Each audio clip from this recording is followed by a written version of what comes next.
hay mucha información que está circulando por los medios, por las redes.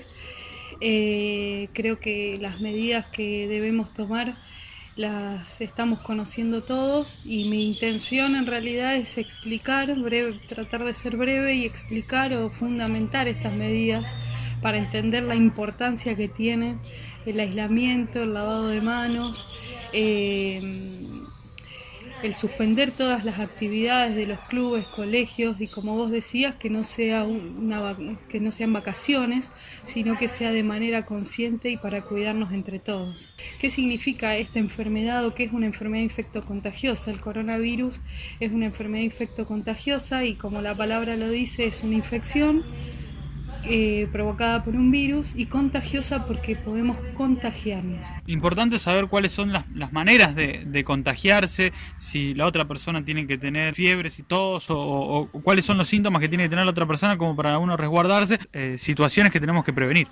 De comienzo, bueno, por las medidas de aislamiento, hoy en realidad se está pidiendo y está penado, en realidad es una obligación que tiene la persona, una obligación civil que tiene la persona de aislarse. ¿Quién se debe aislar? Toda persona que haya viajado y que venga del exterior. Hoy ya no hay limitantes en países, sino que de cualquier país del exterior, países limítrofes, bueno, que se suman a lo que antes, hace unos días atrás era Europa, Estados Unidos, China y Japón, hoy también se suman los países limítrofes, países de Latinoamérica, en esta medida en la cual la persona que viene del exterior debe aislarse, así no tenga síntomas, porque en estos lugares hay transmisión local, transmisión autóctona, y entonces esto del aislamiento se hace porque el virus tiene un periodo de incubación. El periodo de incubación es desde que nos ingresa a nuestro cuerpo hasta el tiempo que puede producir la enfermedad, que son entre 12 y 14 días. Por eso están pidiendo el aislamiento de estas personas por lo menos 14 días, que es el periodo en que nosotros, digamos, el que vuelve del exterior, el que estuvo en contacto con este germen, puede desarrollar enfermedad. El que se debe aislar es el que viene del exterior. ¿Qué pasa con la familia y los convivientes? Y esa es una pregunta muy frecuente. El que viene del exterior se aísla 14 días esperando a ver si desarrolla síntomas o no desarrolla síntomas. Si no desarrolla síntomas, si no presenta síntomas de enfermedad, que se define enfermedad probable, la persona que tuvo contacto, ya sea familiares que viven en la misma casa, que por obligación deben estar ahí, esa persona que se quedó acá, que no viajó, no se aísla solo el que viene del exterior. Que eso es una cuestión que está bastante en discusión. Se aísla la familia o los convivientes solamente de la persona que tiene síntomas y es un caso probable de coronavirus. Se estudia el caso probable y se aísla a las personas que estuvieron en contacto. ¿Cuáles son las cuestiones que empiezan a generarle sobre el supuesto infectado para determinar fehacientemente si tiene o no el virus? Bien, los síntomas son bastante claros, en realidad son inespecíficos porque hay muchas enfermedades que se pueden manifestar con estos síntomas, que es fiebre, dolor de garganta y síntomas respiratorios, le decimos a la tos, vuelvo a repetir, dolor de garganta, tos, estornudo. Entonces son síntomas bastante inespecíficos porque hay muchas enfermedades y muchos virus, y sobre todo ahora que empezamos en la época de otoño, invierno, cuando aparecen estos virus respiratorios que circularon siempre y que se manifiestan de esta manera, sumado al foco, digamos, haber viajado, haber tenido contacto con un viaje al exterior o persona que haya viajado y haya presentado síntomas. Cuando una persona tiene estos síntomas, se transforma en caso sospechoso. Debe consultar a su médico de cabecera, al médico que habitualmente está acostumbrado a ir, y los médicos ya estamos manejando un protocolo que está enviado desde Nación, desde provincia, es un protocolo bastante claro en el que, nosotros como médicos, por supuesto que nos vamos a cuidar al paciente, a la persona que consulta con estos síntomas, vamos a utilizar barbijo, Para ellos, por eso siempre se recalca que uno, si consulta por estos síntomas y tiene un antecedente de viaje al exterior, avisar al médico al que va a consultar para que se le ponga el barbijo, se haga la consulta en un lugar adecuado, aislado y como corresponde, y no esperar en una sala de espera en el que puede haber mucha gente y contagiar a otros. Y nosotros los médicos tenemos un protocolo que es bastante claro, en el que a través de un interrogatorio, un examen físico, se decide a quién se va a realizar la muestra para diagnóstico del coronavirus y a quién no. Primero, o sea, el diagnóstico se hace a través de un hisopado, que es pasar un hisopo por las fosas nasales y por la faringe, se manda a un laboratorio específico de referencia, se hace un diagnóstico, primero se descarta el virus influenza, a lo mejor han escuchado hablar también en estos días, que es el de la gripe común, que es la que circula en todos lados y todo el año.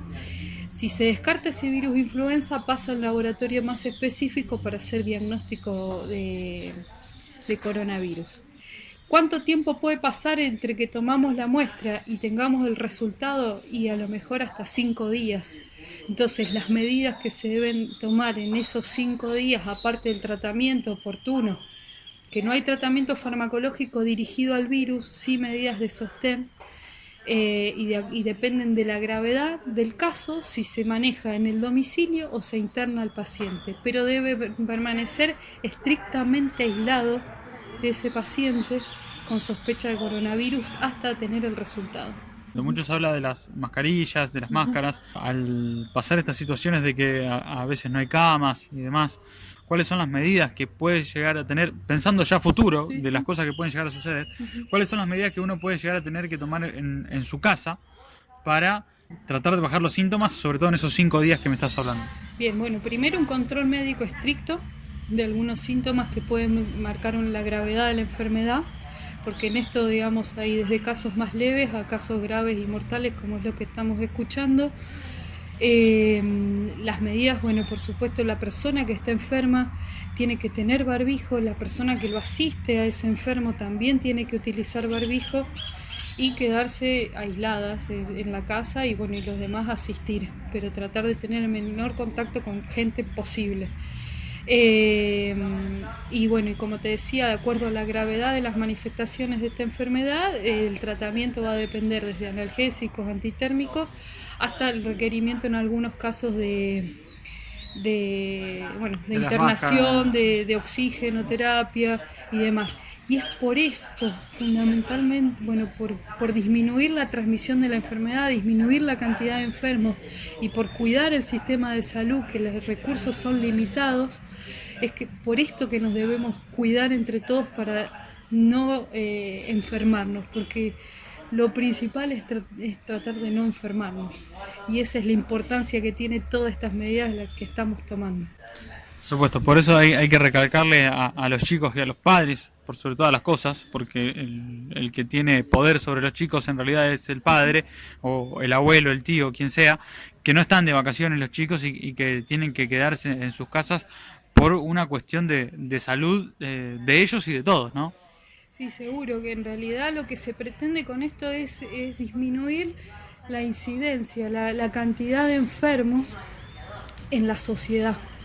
Porque vuelvo a repetir, los recursos médicos son limitados, por más que se estén generando protocolos, se esté tratando de acondicionar hospitales con los recursos que hay, que son pocos. Los médicos también, todo trabajador de la salud, somos personas, somos seres humanos que también estamos expuestos a la enfermedad. Entonces hay que cuidar todos esos recursos.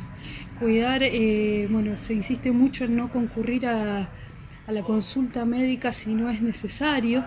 Si uno tiene un dolor de garganta sin fiebre y se puede manejar en la casa, que se maneje en la casa. No toda tos, no todo dolor de garganta es coronavirus. Y después tomar estas medidas con responsabilidad, no con miedo.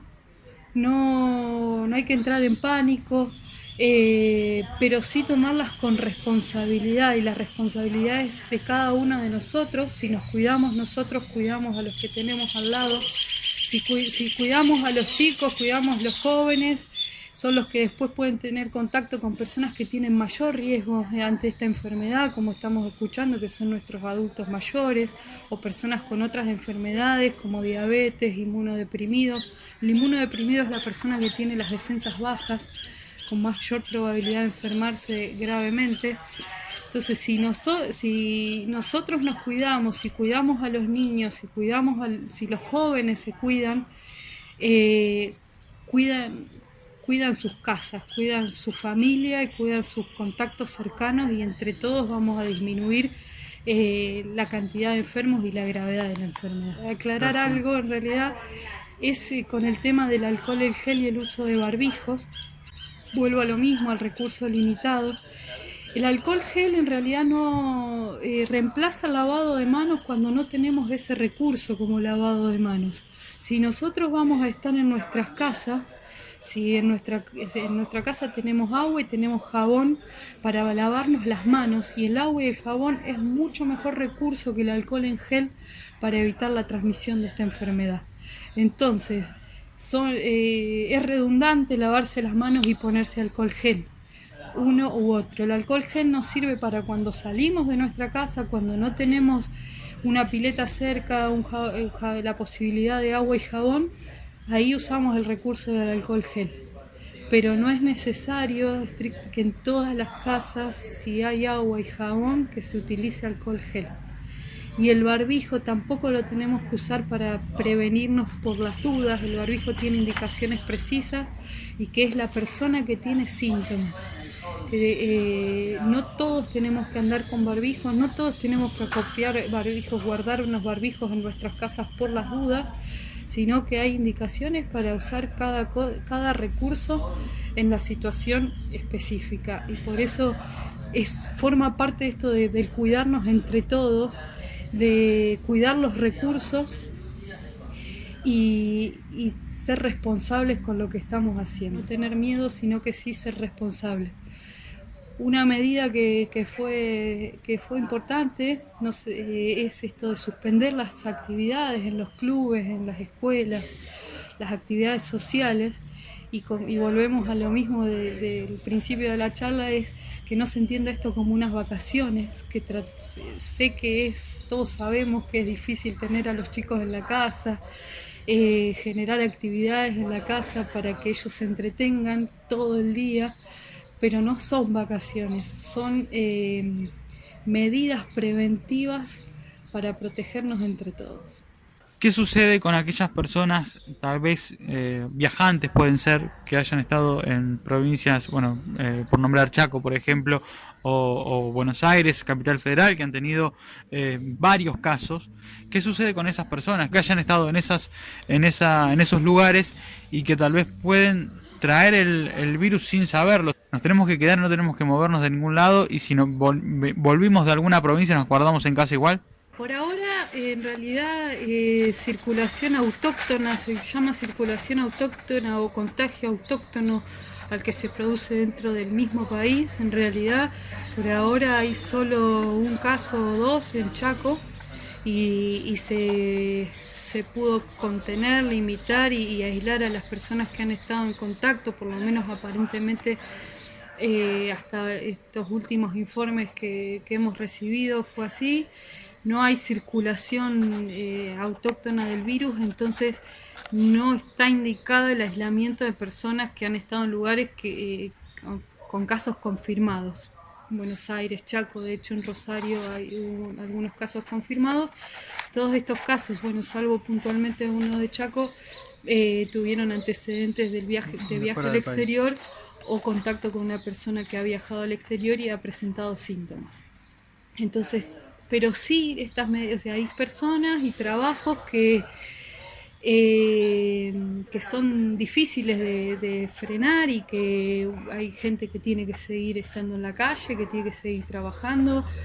Los médicos tenemos que seguir estando en los hospitales, todo el personal de salud. Hay lugares que son muy difíciles, por eso se le está pidiendo a la población que el que se pueda quedar en su casa y limitar las salidas, que se quede en su casa. fundamental este fin de semana largo, en el que a lo mejor hay gente que ya tenía un viaje programado o aprovecha para visitar familiares o lo que sea, por ahora no hacerlo. Estamos en un momento en que todavía es una situación de contingencia en el país, que se llama contingencia esto de limitar la cantidad de aparición de casos y la circulación autóctona, y es por eso la importancia de que el que puede estar en su casa, de que si su trabajo se lo permite, se quede en su casa. Eso ayuda a las otras personas que hoy no se pueden quedar en su casa a disminuir la circulación de gente, disminuir la circulación de virus y la probabilidad de contagio. ¿Qué pasa con tema cumpleaños? ¿Qué pasa con tema nos juntamos a comer entre amigos? A ver, salimos de una casa a la otra sería la situación, por más que los bares estén cerrados y demás. ¿Qué es recomendable? ¿Que lo hagamos, que no lo hagamos? Hoy lo recomendable es no hacer esas actividades sociales. Cuando se cortan las actividades sociales, así sea la casa de una persona que conocemos y que no tiene antecedentes, hoy la idea es que tratemos de quedarnos cada uno en su casa, con la gente que tenemos que convivir, que compartir, no recibir visitas ni hacer reuniones de muchas personas, porque justamente es esto, es aislarse para poder prevenir la transmisión de enfermedad. Sabemos hasta ahora que el virus, lo contagian las personas que tienen síntomas, pero hay una constante revisión en esto en cuanto a si el que está en el periodo de incubación, que es este tiempo en el que todavía no aparecen síntomas, pero hay probabilidad de contagio, si en ese periodo de incubación se contagia la enfermedad, eso está en revisión, y es por eso que se pide a la gente que trate de tener el menor contacto social posible, al menos, y no se sabe hasta cuándo, y eso se va a ir evaluando en la medida en que se sucedan las cosas, al menos hasta el 31 de marzo, que fue el tiempo que estipuló el gobierno, que fue estudiando, y a partir de ahí se va a reevaluar. Pero sí, son 2 semanas que tenemos que ser conscientes, tenemos que ser responsables y tenemos que ser empáticos también y cuidarnos entre todos.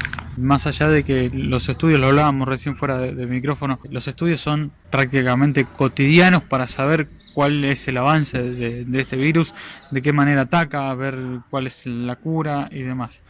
Como médica infectóloga y como estudiosa de toda esta situación, te quiero consultar, ¿cómo crees que esto puede llegar a solucionarse, al menos en nuestro país, y terminar con esta cuarentena, digamos, para nosotros? Si es que después del 31 de marzo, como bien decías vos, ¿habrá otro periodo más o no? Sí, podemos llamarlo así, tenemos una ventaja con respecto a los países del hemisferio norte, en el que ellos estuvieron, digamos, en el periodo invernal, que es de mayor transmisión de virus, por eso también tuvieron más casos, y nosotros, nuestro pico de enfermedad va a ser más adelante, durante el invierno, que es cuando se transmiten más los virus respiratorios, y tenemos, no sé si decir gracias, pero a favor en realidad de que ya al haber tenido mucha más experiencia en países como Europa, Estados Unidos, China, y eso, empezaron a estudiar mucho este virus y ver qué estaba pasando, y quizás nosotros tenemos la ventaja de que cuando tengamos nuestro pico de enfermedad poder ya tener algún avance en cuanto a tratamientos que se están estudiando, se están probando, pero esto es un día a día, con mucha gente abocada a este estudio. Hay algunas pruebas y ensayos de tratamiento que se están viendo algunos beneficios, pero los estudios son cortos, y tenemos que esperar. Creo que, digamos, por ser hemisferio sur corremos con esa ventaja de que podemos tener algún avance para cuando llegue nuestro pico de enfermedad.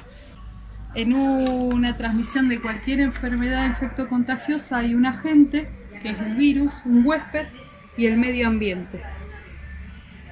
Nosotros el agente ya lo tenemos, que es el coronavirus, que lo tenemos como agente infeccioso, Y nosotros todas estas medidas que estamos tomando, que son de suma importancia, es para proteger el medio ambiente y al huésped. El huésped seríamos cada uno de nosotros.